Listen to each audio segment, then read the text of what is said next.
Kids only have so long to be kids, and childhood obesity makes that precious time harder. And today, we're going to be talking about childhood obesity, of course. And childhood obesity harms a child's quality of life and requires adult intervention, so somebody to step in. Today, we're going to be looking at the problems, which include really what childhood obesity even is and who it affects, mental health, and bullying. For the causes, we're going to be looking at access, urban sprawl, and stress. And for the solutions, we're going to be looking at regulation, exercise, and intervention. So we're going to start and look at the problems right now. So to start with problems, Pediatric Nursing, May-June 2021, says that in the United States of America, 17% of adolescents aged 2 to 19 are obese, with 32% being overweight.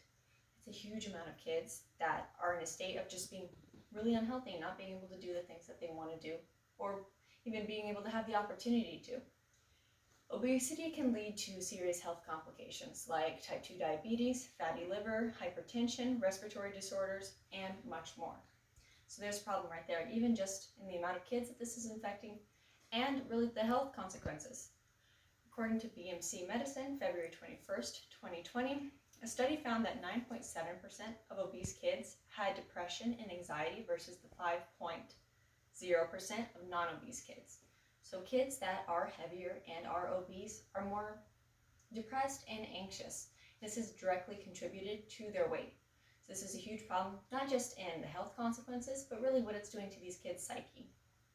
According to Pediatric Obesity, October 2019, weight-based teasing is a very popular form of bullying. So a lot of kids, really the main reason that a lot of kids point to the reason that they're being bullied is because of their weight.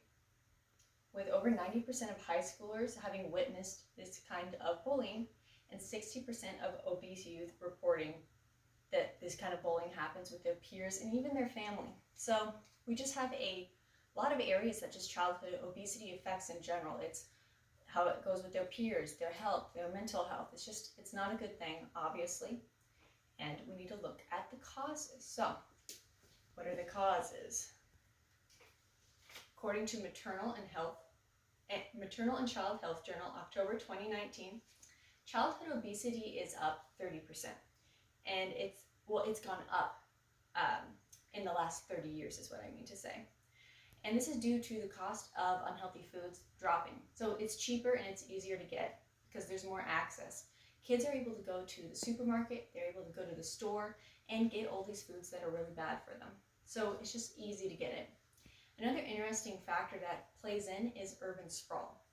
And this really just means that the communities that children live in often aren't built for kids to play outside and get the physical activity that they need. It's an urban environment. And it's a concrete jungle. So not a lot of kids can go out and play near the stop signs or the sidewalks. It's just not something that happens as much. According to Children's Healthcare, October-December 2018, environmental stress also contributes to weight gain. And this is due to, in an adolescent growing up, they have higher activity in the HPA axis area of their brain, which relates to stress. And the stressors include and can be more brought up with family conflict, with puberty, societal issues, and community stress. And I want to emphasize community stress because if we just look around and look at what COVID's done to everything, this can be a huge community stress that happens that kids have to deal with. And after hearing all this, we're going to want to know what are the solutions. How do we fix this issue and not just acknowledge it and move on? So let's start with the solutions. According to the Journal of Applied Philosophy, February 2018, one solution is to regulate children's access to sugar, the same way that people do with cigarettes. A kid can't go into the store and buy cigarettes because they're not allowed to because it's harmful. Same thought process is applied here, and the hope is that obviously kids won't be able to get these high sugar foods, but also that it will be a PR disaster for these sugary foods, the same way that kids don't look at cigarettes and think, oh, that's a really great thing. There's some aspect there that kids look at it and they think, ooh, that's the thing that I'm not allowed to have and it's bad for everybody. So hopefully that they hope it's something that keeps kids away from it. Another solution comes from Brown University, Child and Adolescent Behavior, letter, June 2020. And this one's a biggie.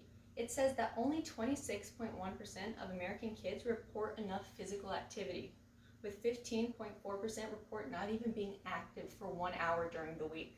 So how is it that really that's a huge problem? These kids are leading set of lifestyles in which they just don't move. So how can you eat all this food and not move? It leads to obesity. So right here, it's to encourage physical activity, encourage more play, encourage more sports, and to be active and get at least that 1 hour of activity a day for kids. According to BMC Public Health, April 29th, 2021, intervention camps are another idea. And this would really, it'd be for kids to go for 2 weeks to an actual place, and when they come home, they have school programs or programs that they're in for 10 weeks afterwards. So 2 weeks at the camp and 10 weeks afterwards to deal with the behavioral reasons for why they eat the foods that they do and how much they eat. So it really focuses on physical activity, health education, and healthy eating, so that these kids are able to not just be told what not to do, but how to apply it to themselves. So today we have looked at the problems that relate to this issue. We've looked at the causes and we looked at the solutions.